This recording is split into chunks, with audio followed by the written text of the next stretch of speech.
What's going down, folks? It's your boy C23 back on the sticks once again with another NCAA 14 Florida State Dynasty game for you guys. As you can see, we're moving things along. We are in week 12. We've jumped all the way up to the number 2 overall slot in the rankings. So our quest for the national championship is right in our own hands, and we pretty much can write our own ticket from this point on. We just have to win out and just take care of business. Now, you guys might be wondering, what happened to week 10 and week 11? Well, if you can remember back a couple of weeks ago when I had the world's worst computer crash, I lost a lot of data. One of my hard drives died. And on said hard drive, I had all kinds of pre-recorded gameplay, and I had templates, and I had all kinds of stuff that I used to make videos. Fortunately though, for my templates and everything, I made backups for, but the gameplay itself was unfortunately lost. So for the sake of saving this series, we're just gonna press on and play the games that we can play.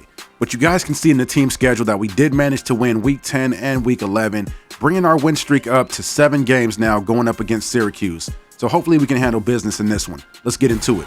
Now I get the ball on my first drive and I come out looking to throw dots. Golson drops back and connects with his slot receiver Campbell over the middle for a 9-yard pickup on the play. Moving things to 2nd and 1, I get Cook involved and I try to get it to him. He only picks up 1, but that's good enough to move the chains and pick up the first down. Bringing up a 1st and 10 after the run, once again dropping back and throw a dart to Rudolph, who makes the completion and picks up 15 yards on the play for another first down. Now, 1st and 10, I come out still looking to be aggressive, attacking through the air and throw a dart to Saunders down the seam. He picks up another 15 yards on the play, so we're just picking up chunks of yardage each pass play. On 1st and 10, I decide to go play action, looking downfield. There's nothing there, staying patient, but then decide to roll out of the pocket, looking downfield, trying to make a play and connect with my tight end on a diving play on a scramble drill. And that was a pretty nice adjustment made by my tight end. Once he sees the balls in the air, he comes right back to it and dives and comes up with it at the 1-yard line. So that sets us up with an easy 1st and goal. All I do is hand off to Cook and he does the rest. He puts 6 on the board after a nice 2-yard run. Now, after the score, how does my defense respond? On 1st and 10, I'm expecting run, and that's exactly what they do, and we're right there to make the play on a short gain. Bringing up a 2nd and 7, once again, they come out with the run, and we're right there meeting them in the backfield for a 2-yard loss on the play. So now they're looking at a 3rd and 9 situation. We got to come out and capitalize on this and get off the field. They take the snap in the shotgun, looking downfield, trying to go screen, and we're right there to eat that play up. Good play rec by my DN on that play. He was right there to make the tackle as soon as the back caught it. If he was a little bit faster, he probably could have picked that off.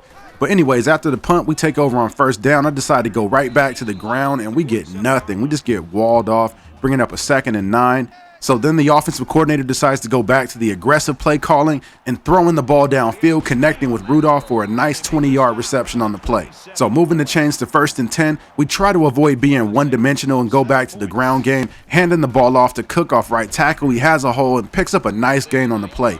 So we want to be able to dictate to the defense whatever we want to do, and then we can just come out and impose our will. If we want to run the ball, we're going to run it. If we want to pass the ball, we're going to pass it and pick up chunks of yards each time. So we decide to stay with the ground game on 1st and 10. Cook runs off right tackle and again comes up with another solid run on the play. So now that we got the defense thinking that we're going to ground and pound it all the way to the end zone, on 2nd and 3, the OC calls a pass play, but Golson decides to leave the pocket, but still looking downfield and throws a dart to Saunders, who was wide open in the corner of the end zone. What a play by Golson, who had the presence of mind after leaving the pocket on the run to still keep his eyes downfield, and look at the pass. He put it right on the money. That was a nice play. Now on the next Syracuse drive, it's 3rd and 16. Our offense has a great chance to get back on the field with a little bit of momentum going into the 2nd half. But look what happens. We have the ultimate defensive breakdown and end up giving up 20 on the play.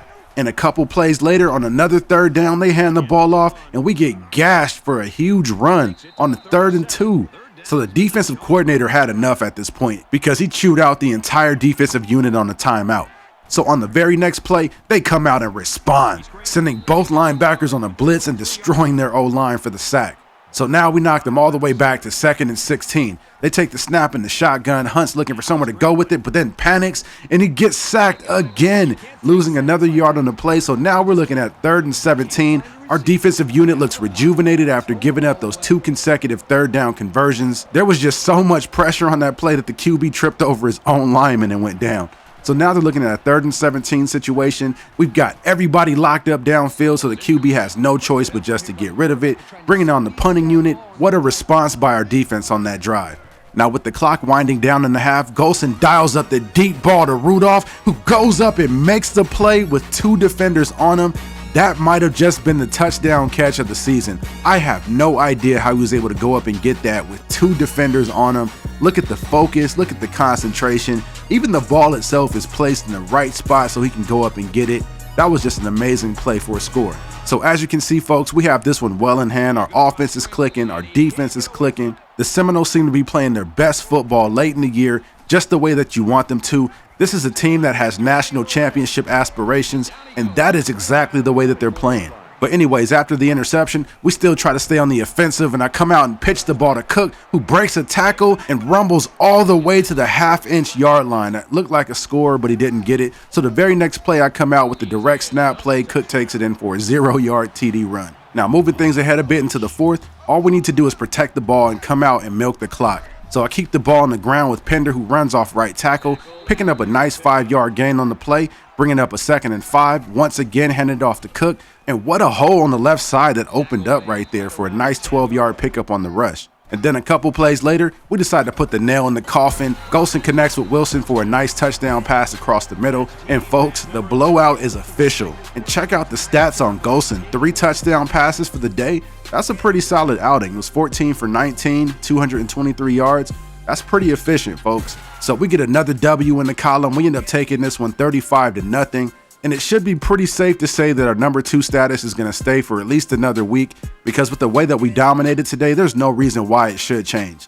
But anyways, folks, that's all the time I got in this one. I hope you guys enjoyed the video. Don't forget to like, share, comment, and subscribe. I'm signing off, and I'll see you in the next one.